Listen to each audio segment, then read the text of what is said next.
Famous story channel में आपका स्वागत है। आइए आज हम आपको सुनाते हैं मुंशी प्रेमचंद की कहानी बड़े भाई साहब। मेरे भाई साहब मुझसे 5 साल बड़े थे, लेकिन 3 दर्जे आगे।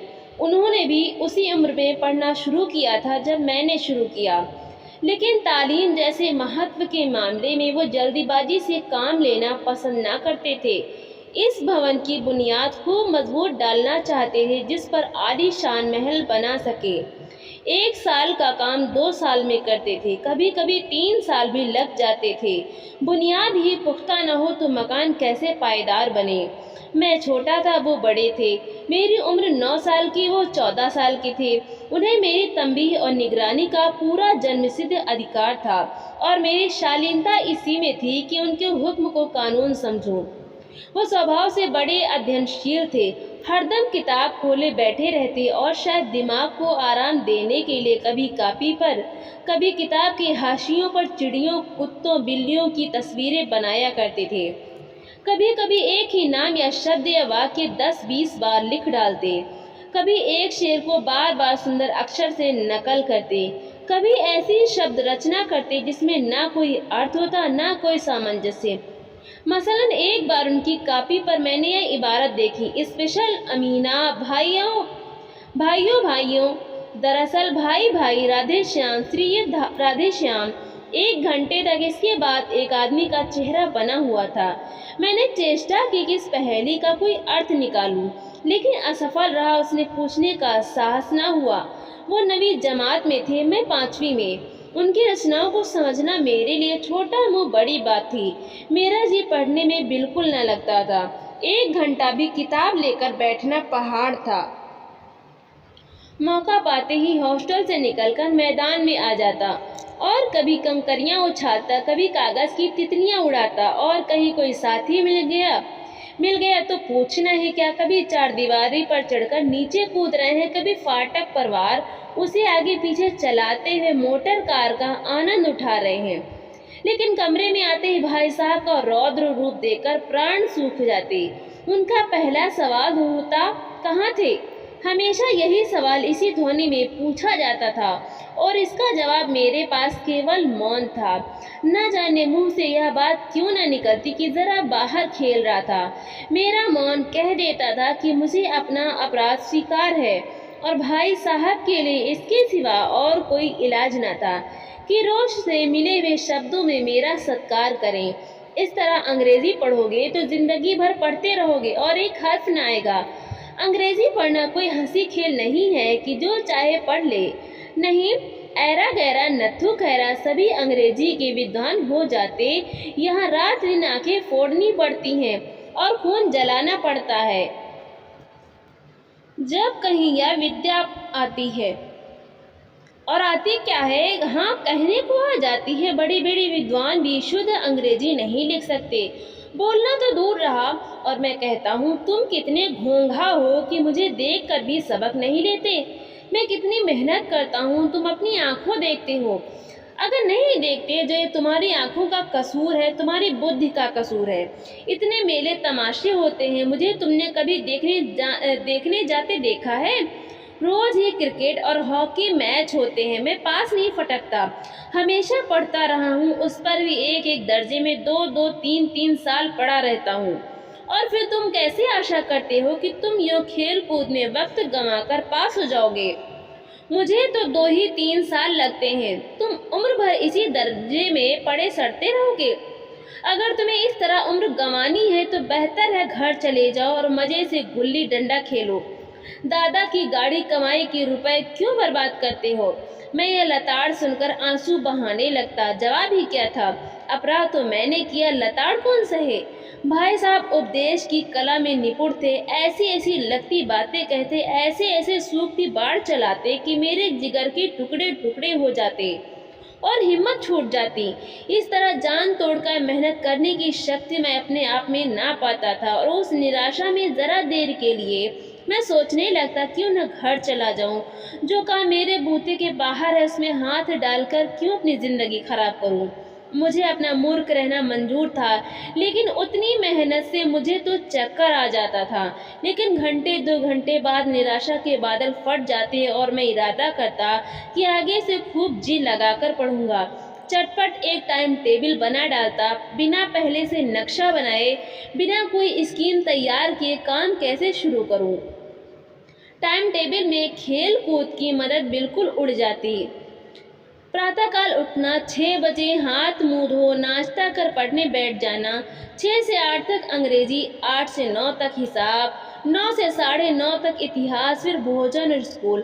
3:30 बजे स्कूल से वापस होकर आधा घंटा आराम, 4 से 5 तक भूगोल, 5 से 6 तक ग्रामर, आधा घंटा हॉस्टल के सामने टहलना, 6:30 से 7 तक अंग्रेजी कंपोजिशन, फिर भोजन करके 8 से 9 तक अनुवाद, 9 से 10 तक हिंदी, 10 से 11 तक विविध विषय, फिर विश्राम। मगर टाइम टेबल बना लेना एक बात है, उस पर अमल करना दूसरी बात। पहले ही दिन से उसकी अवहेलना शुरू हो जाती। मैदान की वो सुखद हरियाली, हवा के वो हल्के हल्के झोंके, फुटबॉल की उछल कूद, कबड्डी के वो दांव घात वाली, वॉलीबॉल की वो तेजी और फुर्ती मुझे अज्ञात और अनिवार्य रूप से खींच ले जाती। और वहां जाते ही मैं सब कुछ भूल जाता। वो जानलेवा टाइम टेबल, वो आंख फोड़ पुस्तकें किसी की याद न रहती। और फिर भाई साहब को नसीहत और फजीहत का अवसर मिल जाता। मैं उनके साए से भागता, उनकी आंखों से दूर रहने की चेष्टा करता, कमरे में इस तरह दबे पांव आता कि उन्हें खबर न हो। उनकी नज़र मेरी ओर उठी और मेरे प्राण निकले। हमेशा सिर पर नंगी तलवार सी लटकती मालूम होती। फिर भी जैसे मौत और विपत्ति के बीच में भी आदमी मोह और माया के बंधन में जकड़ा रहता है, मैं फटकार और घुड़कियां खाकर भी खेल कूद का तिरस्कार ना कर सकता। सालाना इम्तिहान हुआ, भाई साहब फेल हो गए, मैं पास हो गया और दर्जे में प्रथम आया। मेरे और उनके बीच केवल 2 साल का अंतर रह गया। जी में आया भाई साहब को आड़े हाथे लूं। आपकी वो घोर तपस्या कहाँ गई? मुझे देखिए, मजे से खेलता भी रहा और दर्जे में अव्वल भी हूँ। लेकिन वो इतने दुखी और उदास थे कि मुझे उनसे दिल्ली हमदर्दी हुई और उनके घाव पर नमक छिड़कने का विचार ही लज्जास्पद जान पड़ा। हाँ, मुझे अब अपने ऊपर कुछ अभिमान हुआ और आत्माभिमान भी बढ़ा। भाई साहब का वह रोब मुझ पर न रहा। आज़ादी से खेल कूद में शरीक होने लगा। दिल मजबूत था। अगर उन्होंने फिर मेरी फजीहत की तो साफ कह दूंगा, आपने अपना खून जलाकर कौन सा तीर मार लिया। मैं तो खेलते कूदते दर्जे में अव्वल आ गया। जवाब से हेकड़े जताने का साहस न होने पर भी मेरे रंग ढंग से साफ जाहिर होता था कि भाई साहब का वो आतंक अब मुझ पर नहीं है।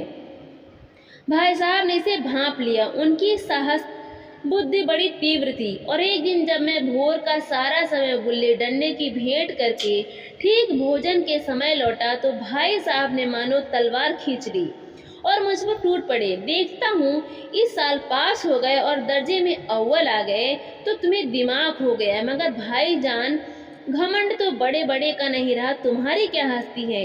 इतिहास में रावण का हाल तो पढ़ा ही होगा। उसके चरित्र से तुमने कौन सा उपदेश लिया, या यूं ही पढ़ गए? महज इम्तिहान पास कर लेना कोई चीज नहीं, असल चीज है बुद्धि का विकास। जो कुछ पढ़ो उसका अभिप्राय समझो। रावण भूमंडल का स्वामी था। ऐसे राजों को चक्रवर्ती कहते हैं। आजकल अंग्रेजों के राज्य का विस्तार बहुत बड़ा हुआ है, पर इन्हें चक्रवर्ती नहीं कह सकते। संसार में अनेकों राष्ट्र अंग्रेजों का आधिपत्य स्वीकार नहीं करते, बिल्कुल स्वाधीन है। रावण चक्रवर्ती राजा था। संसार के सभी महीप उसे कर देते थे। बड़े बड़े देवता उसकी गुलामी करते थे। आग और पानी के देवता भी उसके दास थे। मगर उसका अंत क्या हुआ? घमंड ने उसका नामो निशान तक मिटा दिया। कोई उसे एक चुल्लू पानी देने वाला भी न बचा। आदमी जो कुकर्म चाहे करे पर अभिमान न करे। इतराए नहीं, अभिमान किया और दीन दुनिया से गया। शैतान का हाल भी पढ़ा ही होगा। उसे अनुमान हुआ था कि ईश्वर का उससे बढ़कर सच्चा भक्त कोई है ही नहीं। अंत में यह हुआ कि स्वर्ग से नरक में ढकेल दिया गया। शाहरुख ने भी एक बार अहंकार किया था, भीख मांग मांग कर मर गया। तुमने तो अभी केवल एक दर्जा पास किया है और अभी से तुम्हारा सिर फिर गया। तब तो तुम आगे बढ़ चुके। यह समझ लो कि तुम अपनी मेहनत से नहीं पास हुए, अंधे के हाथ बटेर लग गई, मगर बटेर केवल एक बार हाथ लग सकती है, बार बार नहीं। कभी कभी गुल्ली डंडे में भी अंधा चोट निशाना पड़ जाता है, उससे कोई सफल खिलाड़ी नहीं हो जाता। सफल खिलाड़ी वो है जिसका कोई निशान खाली न जाए। मेरे फेल होने पर न जाओ, मेरे दर्जे में आओगे तो दांतों पसीना आएगा। जब अलजबरा और ज्योमेट्री के लोहे के चने चबाने पड़ेंगे और इंग्लिस्तान का इतिहास पढ़ना पड़ेगा। बादशाहों के नाम याद रखना आसान नहीं। 8 हेनरी को गुजरे हैं, कौन सा कांड किस हेनरी के समय हुआ, क्या यह याद कर लेना आसान समझते हो? हेनरी 7वीं की जगह हेनरी 8वीं लिखा और सब नंबर गायब। सफा चट, सिर्फ भी ना मिलेगा, सिफर भी हो किस ख्याल में। दर्जनों तो जेम्स हुए हैं, दर्जनों विलियम।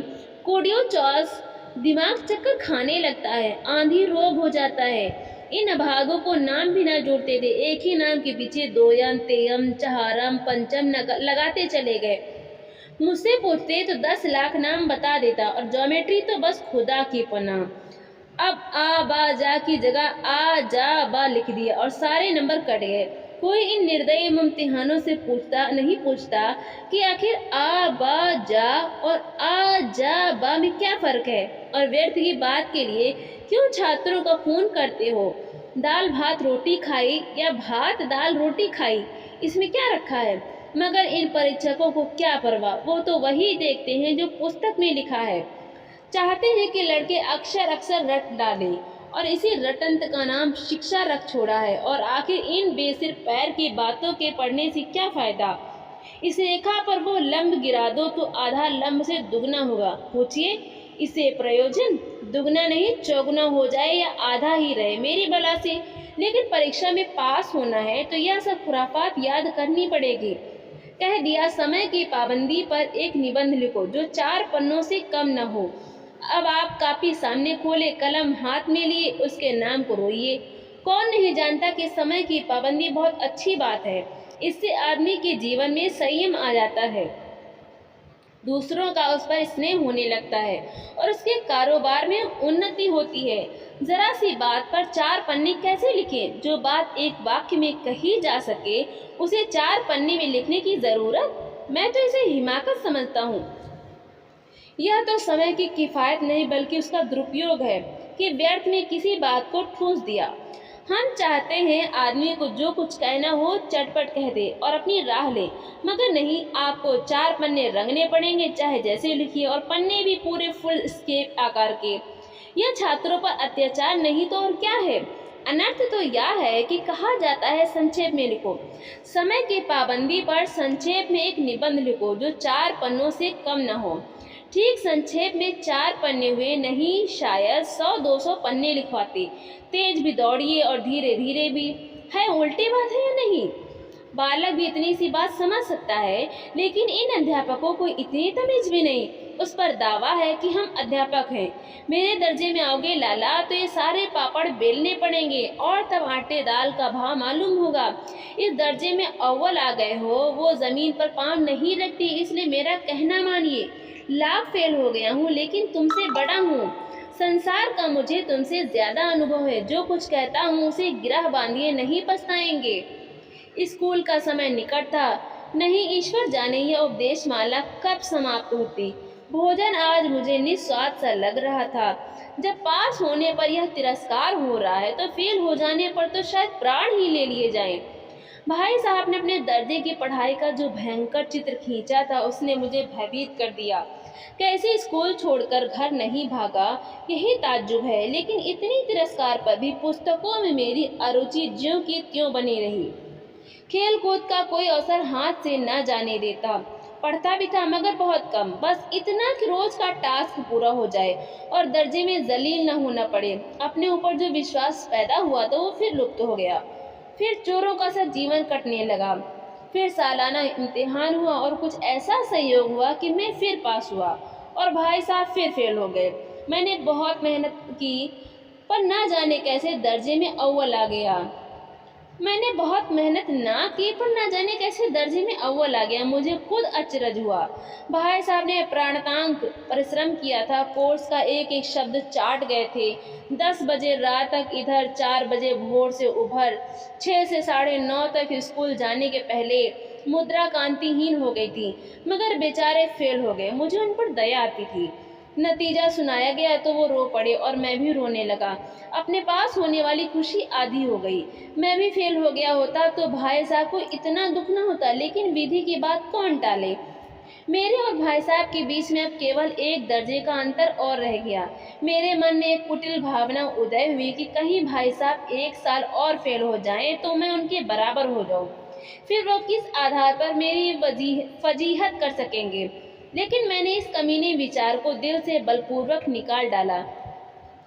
आखिर वो मुझे मेरे हित के विचार से ही तो डांटते हैं। मुझे उस वक्त अप्रिय लगता है अवश्य, मगर यह शायद उनके उपदेशों का ही असर हो कि मैं दनानत पास होता जाता हूँ और इतने अच्छे नंबरों से। अब के भाई साहब बहुत कुछ नर्म पड़ गए थे। कई बार मुझे डांटने का अवसर पाकर भी उन्होंने धीरज से काम लिया। शायद अब वो खुद समझने लगे थे कि मुझे डांटने का अधिकार उन्हें नहीं रहा, या रहा तो बहुत कम। मेरी स्वच्छंदता भी बढ़ी। मैं उनकी सहिष्णुता का अनुचित लाभ उठाने लगा। मुझे कुछ ऐसी धारणा हुई कि मैं तो पास ही हो जाऊंगा, पढ़ूं या ना पढ़ूं, मेरी तकदीर बलवान है। इसलिए भाई साहब के डर से जो थोड़ा बहुत पढ़ लिया करता था वो भी बंद हुआ। मुझे कनकौवे उड़ाने का नया शौक पैदा हो गया था और अब सारा समय पतंगबाजी ही की भेंट होता था। फिर भी मैं भाई साहब का अदब करता था और उनकी नज़र बचाकर कनकौवे उड़ाता था। मांझा देना, कन्ने बांधना, पतंग टूर्नामेंट की तैयारियां आदि समस्याएं अब गुप्त रूप से हल की जाती थी। भाई साहब को यह संदेह ना करने देना चाहता था कि उनका सम्मान और लिहाज मेरी नज़रों से कम हो गया है। एक दिन संध्या समय हॉस्टल से दूर मैं एक कनकौवा लूटने बेइंतहाशा दौड़ा जा रहा था। आंखें आसमान की ओर थीं और मन उस आकाशगामी पथिक की ओर जो मंद गति से झूमता पतन की ओर चला जा रहा था। मानो कोई आत्मा स्वर्ग से निकलकर विरक्त मन से नए संस्कार ग्रहण करने जा रही हो। बालकों की एक पूरी सेना लग्गे और झड़दार बांस लिए उनका स्वागत करने को दौड़ी आ रही थी। किसी को अपने आगे पीछे की खबर न थी। सभी मानो उस पतंग के साथ ही आकाश में उड़ रहे थे जहां सब कुछ समतल है। न मोटर कारें हैं, न ट्राम, न गाड़ियां। सहसा भाई साहब से मेरी मुठभेड़ हो गई, जो शायद बाजार से लौट रहे थे। उन्होंने वहीं मेरा हाथ पकड़ लिया और उग्र भाव से बोले, इन बाजारी लौंडों के साथ धेले के कनकौवे के लिए दौड़ते तुम्हें शर्म नहीं आती? तुम्हें इसका भी कुछ लिहाज नहीं कि अब नीचे जमात में नहीं हो, बल्कि 8वीं जमात में आ गए हो और मुझसे केवल 1 दर्जा नीचे हो। आखिर आदमी को कुछ तो अपनी पोजीशन का ख्याल करना चाहिए। एक ज़माना था कि लोग 8वां दर्जा पास करके नायब तहसीलदार हो जाते थे। मैं कितनी ही मिडिल चीज़ों को जानता हूँ और जो आज अव्वल दर्जे के डिप्टी मजिस्ट्रेट या सुपरिटेंडेंट हैं। कितने ही 8वीं जमात वाले हमारे लीडर और समाचार पत्रों के संपादक हैं। बड़े बड़े विद्वान उनकी मातहती में काम करते हैं और तुम उसी 8वें दर्जे में आकर बाजारी लौंडों के साथ कनकौवे के लिए दौड़ रहे हो। मुझे तुम्हारी इस कम अक्ली पर दुख होता है। तुम ज़हीन हो, इसमें शक नहीं, लेकिन वो जहन किस काम का जो हमारे आत्मगौरव की हत्या कर डाले। तुम अपने दिल में समझते होगे मैं भाई साहब से महज 1 दर्जा नीचे हूँ और अब उन्हें मुझको कुछ कहने का हक नहीं है, लेकिन ये तुम्हारी गलती है। मैं तुमसे 5 साल बड़ा हूँ और चाहे आज तुम मेरी ही जमात में आ जाओ और परीक्षकों का यही हाल है तो निस्संदेह अगले साल तुम मेरे समकक्ष हो जाओगे और शायद 1 साल बाद तुम मुझसे आगे निकल जाओ। लेकिन मुझ में और जो 5 साल का अंतर है उसे तुम क्या खुदा भी नहीं मिटा सकता। मैं तुमसे 5 साल बड़ा हूँ और हमेशा रहूँगा। मुझे दुनिया का और ज़िंदगी का जो तजर्बा है तुम उसकी बराबरी नहीं कर सकते, चाहे तुम MA, DPhil और D.Litt ही क्यों न हो जाओ। समझ किताबें पढ़ने से नहीं आती हैं। हमारी अम्मा ने कोई दर्जा पास नहीं किया और दादा भी शायद 5वीं जमात के आगे नहीं गए, लेकिन हम दोनों चाहे सारी दुनिया की विधा पढ़ ले, अम्मा और दादा को हमें समझाने और सुधारने का अधिकार हमेशा रहेगा। केवल इसलिए नहीं कि वे हमारे जन्मदाता हैं, बल्कि इसलिए कि उन्हें दुनिया का हमसे ज़्यादा तजर्बा है और रहेगा। अमेरिका में किस तरह की राज्य व्यवस्था है और 8वें हेनरी ने कितने विवाह किए और आकाश में कितने नक्षत्र हैं, यह बातें चाहे उन्हें ना मालूम हो, लेकिन हजारों ऐसी बातें हैं जिनका ज्ञान उन्हें हमसे और तुमसे ज्यादा है। दैव न करे आज मैं बीमार हुआ हूँ तो तुम्हारे हाथ पांव फूल जाएंगे। दादा को तार देने के सिवा तुम्हें और कुछ न सूझेगा, लेकिन तुम्हारी जगह पर दादा हो तो किसी को तार न देना, घबराएं न, बदहवास हो। पहले खुद मर्ज पहचान कर इलाज करेंगे, उसमें सफल न हुए तो किसी डॉक्टर को बुलाएंगे। बीमारी तो खैर बड़ी चीज है, हम तुम तो इतना भी नहीं जानते कि महीने भर कैसे चले। जो कुछ दादा भेजते हैं उसे हम 20-22 तक खर्च कर डालते हैं और पैसे पैसे को मोहताज हो जाते हैं। नाश्ता बंद हो जाता है, धोबी और नाई से मुंह चुराने लगते हैं। लेकिन जितना आज हम और तुम खर्च कर रहे हैं उसके आधे में दादा ने अपनी उम्र का बड़ा भाग इज्जत और नेकनामी के साथ निभाया है और एक कुटुंब का पालन किया है जिसमें सब मिलाकर 9 आदमी थे। अपने हेडमास्टर साहब ही को देखो, MA है कि नहीं, और यहाँ के MA नहीं, ऑक्सफोर्ड के, और 1000 रुपये पाते हैं, लेकिन उनके घर इंतजाम कौन करता है? उनकी बूढ़ी माँ। हेडमास्टर साहब की डिग्री यहाँ बेकार हो गई। पहले खुद घर का इंतजाम करते थे, खर्च पूरा न पड़ता था, कर्जदार रहते थे। जब से उनकी माता जी ने प्रबंध अपने हाथ में ले लिया है, जैसे घर में लक्ष्मी आ गई है, तो भाई जान यह जरूर दिल से निकाल डालो कि तुम मेरे समीप आ गए हो और अब स्वतंत्र हो। मेरे देखते तुम बेराह नहीं चल पाओगे। अगर तुम यूँ न मानोगे तो मैं थप्पड़ दिखाकर इसका प्रयोग भी कर सकता हूँ। मैं जानता हूँ तुम्हें मेरी बातें जहर लग रही हैं। मैं उसकी नई युक्ति से नतमस्तक हो गया। मुझे आज सचमुच अपनी लघुता का अनुभव हुआ और भाई साहब के प्रति तम में श्रद्धा उत्पन्न हुई। मैंने सजल आंखों से कहा, हरगिज नहीं, आप जो कुछ फरमा रहे हैं वो बिल्कुल सच है और आपको कहने का अधिकार है। भाई साहब ने मुझे गले लगा लिया और बाल कनकौए उड़ाने को मना नहीं करता। मेरा जी भी ललचाता है, लेकिन क्या करूं? खुद बेराह चलूं तो तुम्हारी रक्षा कैसे करूं? यह कर्तव्य भी तो मेरे सिर पर है। संयोग से उसी वक्त एक कटा हुआ कनकौआ हमारे ऊपर से गुजरा। उसकी डोर लटक रही थी। लड़कों का एक गोल पीछे पीछे दौड़ा चला आता था। भाई साहब लंबे हैं ही, उछल कर उसकी डोर पकड़ ली और बेतहाशा होटल की तरफ दौड़े। मैं पीछे पीछे दौड़ रहा था। तो दोस्तों, आपको ये कहानी कैसी लगी? लाइक करें, शेयर करें और कमेंट करके हमें ज़रूर बताएं और चैनल को सब्सक्राइब करना बिल्कुल भी ना भूलें। तो मिलते हैं अगली नई कहानी के